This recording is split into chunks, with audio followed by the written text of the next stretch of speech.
Pakistan army ने तो declare कर दिया कि ऑपरेशन खत्म हो गया, लेकिन ऑपरेशन खत्म हुआ इसका मतलब क्या है? हॉस्टेजेस को उन्होंने रिहा कर दिया, लेकिन उस ट्रेन में ऐसा कहते हैं कि 300 हॉस्टेजेस थे। क्या 300 के 300 उनको रिलीज किया गया है? ये अभी तक साफ नहीं किया पाकिस्तान आर्मी ने। दूसरी चीज, जब ये ट्रेन का हाईजैक हुआ था तब पाकिस्तान आर्मी ने कहा था कि करीब 70 से 80 बीएलए के सोल्जर्स उसमें हैं जिन्होंने ये ट्रेन हाईजैक किया और वहां पर है मौजूद। अगर ये सही है तो आज जो स्टेटमेंट रिलीज किया है पाकिस्तान की सेना ने, उसमें उन्होंने कहा है कि 30 बीएलए के सोल्जर्स को उन्होंने मार गिराया एंड उसी के बलबूते पर उन्होंने हॉस्टेजेस को फ्री किया। अगर ये ठीक है तो फिर बाकी के 50 कहां हैं? तो फिर पाकिस्तान कैसे कह सकता है कि ऑपरेशन खत्म हो गया? तीसरी चीज, पाकिस्तान आर्मी ये वीक हो चुकी है बीएलए के सामने, क्योंकि बलूच लिबरेशन आर्मी इनकी जो लड़ाई है वो बिल्कुल जायज है, क्योंकि बलूचिस्तान को पाकिस्तान ने एनेक्स किया था इलीगली और जबरन बलूचिस्तान को पाकिस्तान में विलय किया था, जबकि बलूचिस्तान ये एक अलग देश था। और ऐसे करने के बाद जो जुल्म ढाए हैं पाकिस्तान सेना ने बलूचिस्तान पर, वो अनगिनत जुल्म है। तो फिर ये सवाल उठता है कि क्या बलूचिस्तान की जो ये फ्रीडम स्ट्रगल है ये जायज नहीं है? जायज है। और आज की अगर हम परिस्थिति देखें तो पाकिस्तान ये लिटरली इकोनॉमिकली ब्रेकडाउन के सिचुएशन में आ गया है। पाकिस्तान सेना के पास पैसे नहीं है, पाकिस्तान सरकार के पास पैसे नहीं है, और पाकिस्तान सेना ये अब लॉन्गर ड्यूरेशन में कोई भी चीज सस्टेन नहीं कर सकती। और इतनी स्ट्रांग जो उनको ये मिला है, ऑपोजिशन मिला है बीएलए से, उस चीज को वो सस्टेन नहीं कर सकते। तो मेरे ख्याल से समझदारी इसी में है कि पाकिस्तान ने बलूचिस्तान को अलग राष्ट्र ये बलूच ने बनना चाहिए और बलूचिस्तान के लोगों को फ्री कर देना चाहिए, और पाकिस्तान आर्मी ने शिकस्त माननी चाहिए। इसी में समझदारी है। देखिए, अभी पाकिस्तान सरकार की रिपोर्ट आई है कि जो ऑपरेशन उन्होंने लॉन्च किया था, जो ट्रेन हाईजैक थी, वो अभी कंप्लीट हुआ है, जिसमें उनके काफी सारे सोल्जर्स मारे गए हैं, काफी सारे जो ये है अपने होस्टेजेस, उसमें से 25 से 26 मारे गए हैं, और जितने दहशतवादी वहां पे थे वो पूरे के पूरे 25 से 26 का नंबर है, वो भी मारे गए हैं। और ये कहते हैं कि ये ऑपरेशन सक्सेसफुल हो गया है। लेकिन क्या इससे बलूचिस्तान में जो गड़बड़ चल रही है ये खत्म होगी?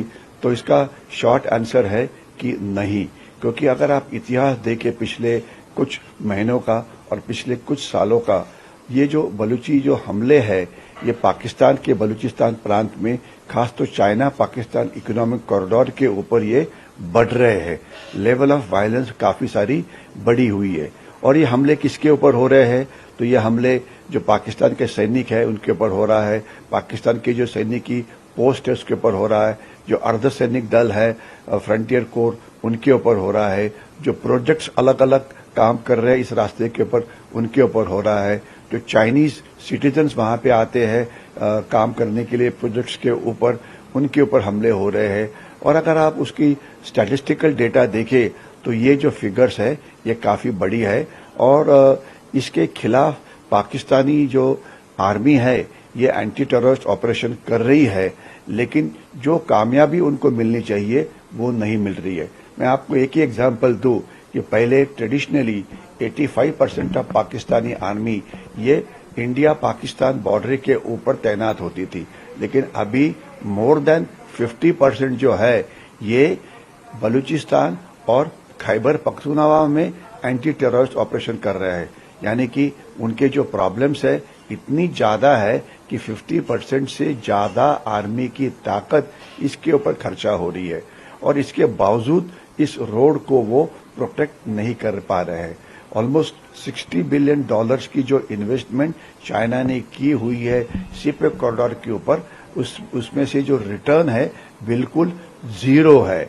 और इतना ही नहीं, अभी सबसे बड़ी खबर यह है कि बलूचिस्तान आर्मी तो प्रॉब्लम कर ही रही है, इसके सिवाय जो खैबर पख्तूनख्वा में जो तहरीक तालिबान पाकिस्तान है वो जो खैबर पख्तूनख्वा को आज़ाद करके वो चाहते हैं कि वो अफगानिस्तान में शामिल हो, वो भी बलूचिस्तान लिबरेशन आर्मी के साथ काम कर रहे हैं। बलूची रिबेल के जो अलग अलग ग्रुप्स है ये इकट्ठे हो गए, और ये जो बलूची पाकिस्तान के अंदर है, कुछ बलूची ईरान के अंदर है, कुछ बलूची ये अफगानिस्तान के अंदर है, तो ये एक ग्रेटर बलूचिस्तान की मांग कर रहे हैं। तो इसलिए ऐसे हम मानते हैं कि आने वाले दिनों में ये जो हमले हैं ये बढ़ते ही रहेंगे। पाकिस्तान आर्मी की जो क्षमता है एंटी टेररिस्ट ऑपरेशन करने की ये काफ़ी कम है, और सबसे बड़ी बात यह है कि ये जो दहशतवादी अभियान ये पाकिस्तानी आर्मी करती है, इसमें वो एरिया वेपन्स का इस्तेमाल करती है, यानी कि आर्टिलरी यानी तोपखाना, जिसमें काफ़ी सारे आजू बाजू के सिविलियंस मारे जाते हैं, हेलीकॉप्टर गनशिप्स या एयरफोर्स के विमानों से हाइट्स के ऊपर हमला। तो इससे क्या होता है, एक आध दो बलूची जो दहशतवादी है या लिबरेशन वाले हैं वो तो मारे जाते हैं, लेकिन उनके सिवाय जो आजू बाजू में रहने वाले काफ़ी सारे सिविलियंस हैं उनको काफ़ी चोट आती है, वो काफ़ी संख्या में मारे जाते हैं। और लास्ट में यह है कि जिसे भी पाकिस्तानी आर्मी सस्पेक्ट करती है कि यह कुछ गड़बड़ कर रहे हैं तो उनको वो उठा लेते हैं। आज तक हजारों बलूची युवक को उठाया गया है, उसमें से हंड्रेड्स ऑफ युवकों को मारा गया है, उनकी लाशें भी कभी मिली नहीं है, और ये कायम के अपने फैमिली से गायब हो गए हैं। तो बलूचियों के जो ह्यूमन राइट्स है इसके ऊपर काफ़ी सारा अत्याचार हो रहा है, और जिससे पूरी की पूरी बलूचिस्तान की संख्या जो 2 करोड़ के आसपास होगी ये पाकिस्तान आर्मी के खिलाफ है। खैबर पख्तूनख्वा की जनता जो है वो पाकिस्तानी आर्मी के खिलाफ है, और ये दोनों हाथ मिला रहे हैं। तो इसलिए आने वाले दिनों में ये जो ऑपरेशन बलूची करेंगे या तहरीक तालिबान पाकिस्तान करेगा, ये बढ़ने वाला ही है, और पाकिस्तान के अंदर जो हिंसाचार हो रहा है वो और बढ़ रहा है, जिससे पाकिस्तानी इकोनॉमी जो है एकदम डोल्ड्रम्स में जाएगी।